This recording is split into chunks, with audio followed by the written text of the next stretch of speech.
one, and the workshop is on resource management. That's good. And the resource management, we have looked into it.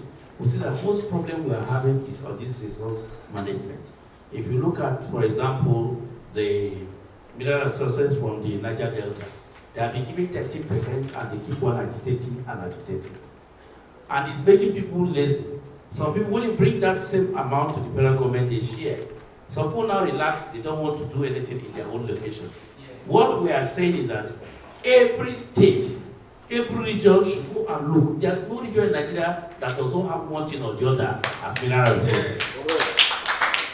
So for that reason, we are suggesting in every state, if you don't have the capability to produce, to either exploit or mine, you should either invite the federal government into it or invite any other private partner to come into that place so that you can develop that place and it can become functional. For that reason, we summarize and conclude to say every state or region that produces should take 70%, while 30% the federal government. That's our conclusion. Thank you very much. Representing the Group 2. And the captured matter of the workshop borders on modality for drafting people's constitution. After a consensual resolution, this is what we will have. One, that full representation of ethnic groups, religious leaders, and civil organizations is required in drafting a good constitution. Secondly, the representation should be based on merit, not on selfish interest. By substantial available record we've had in the past where you have even out that were part of the immediate past confab that was not implemented.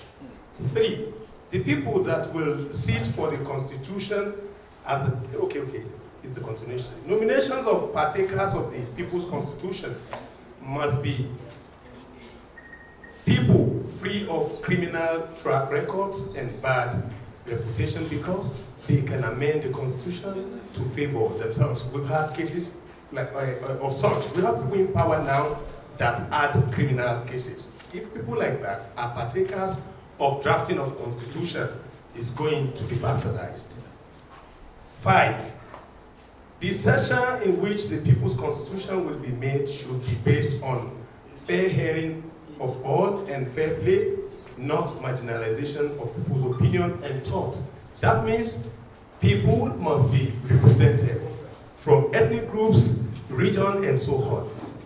6, not all ethnic groups will be represented due to population, but the agitation of the middle belt should be considered and they should be brought on board as a partaker of such constitution drafting. Full representation of regions and major ethnic groups and their contributions to the resources of the nation must be considered in drafting such constitution. 8, there should be a time frame for people's constitution to be drafted. They shouldn't give them a blanket approval that will be for so long. 9, the economic right of the region from which national resources are gotten should be compensated in the course of drafting people's constitution, in line with what the last speaker has said, that once you belong to a region where there are mineral resources and human resources, you should be able to enjoy more from the center because of the degradation coming therefrom in terms of mineral resources. 10. Power dissolution and fiscal federalism should be included in people's constitution. I think that's that about that. Thank you, Editors. I remember myself, Comrade Aliyu Abdulkarim Yusuf. So I'm from Group 3. We are going to discuss based on number of regions. Number of regions. So currently we have 6 geopolitical regions while our group decided to maintain on it. We have Southwest, Southeast, South-South, North Central, Northwest, and Northeast. So I'm going to give it advantage and disadvantages. I hope you are with me. Yes, the advantage, like rotational of leadership for each single tenure, for each region. Like if South-South have produced a leader, the president this tenure, then next year South-South should produce another leader so that they will balance the equation. Then identity/unity. No need for you to like since I'm from Hausa, so I don't use I'm not going to like follow you or abide by what you are going to produce. You understand? Let's be united because injury to one is an injury to all. Yes. Then the control of resources. Try to maintain what's your like region produce so that you will maintain your like softness or advantage. Comparative advantage. Then the disadvantage, lack of trust. Like if I give you the sum of like 100,000 naira, how can I have the trust that when I come back you give me that money? This is the kind of problem we are having now in Nigeria. Honestly speaking, we have to tell ourselves the truth. Yes. Then also lack of togetherness. I'll talk about like this thing. This is one of the most difficult thing we are facing now. Lack of togetherness. Since I'm from tribe like Hausa, so I'm going to be with this one. I will not be together with you to discuss a lot, digest a lot. Let's like dialogue together. No, since I'm a Muslim, so I'm just going to be with a Muslim brother. So thank you very much. Douglas Garba, I'm presenting Group 4, and our topic is regional/central relationship cooperation. That is the relationship that should exist between the regions as well as the states, as well as the federal. And we assumed there's a restructuring already, so these are our proposals. One, we looked at laws. Secondly, we looked at resources. And then lastly, we looked at policing. First, we suggest that there should be regional laws that come as a result of the domestication of the federal constitution. Two, the central should allow for regional constitutions. So even as we have a federal constitution, we should have a kind of a regional constitution that consists of local laws that those particular people in that region are actually familiar with.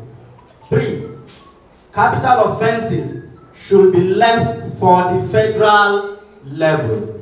That is, even as we are looking at this constitution and the laws, anything that will be capital offense should be left for the federal level. Four, religious laws should be subjected to only people of that particular religion. We are in Kaduna and we have a history of Sharia crisis. People from Zamfara can attest to that. And then we also have Kano states that have a lot of local domesticated laws. So looking at it, we actually came up with this particular wonderful idea. The second chapter, we are looking at resources. States should survive mainly on what they produce. That is, every region, when we say state here, we mean region. The region should survive on what they produce. So you must, if you are a region, you are a father in your house, it means you are man enough to be a father. If you are a member of that family, you should not disassociate yourself from that family to go and start claiming and doing what we call in Asakalen Denki. Go to Igbo and start looking for a family simply because you want to start eating apple. Stay in your father's house and manage what you already produce. In this particular topic, we actually touched on education being an important factor. Education must be a must for all regions to at least secondary school level. Number 3, let me say final point, we have policing. There should be both regional and central policing system.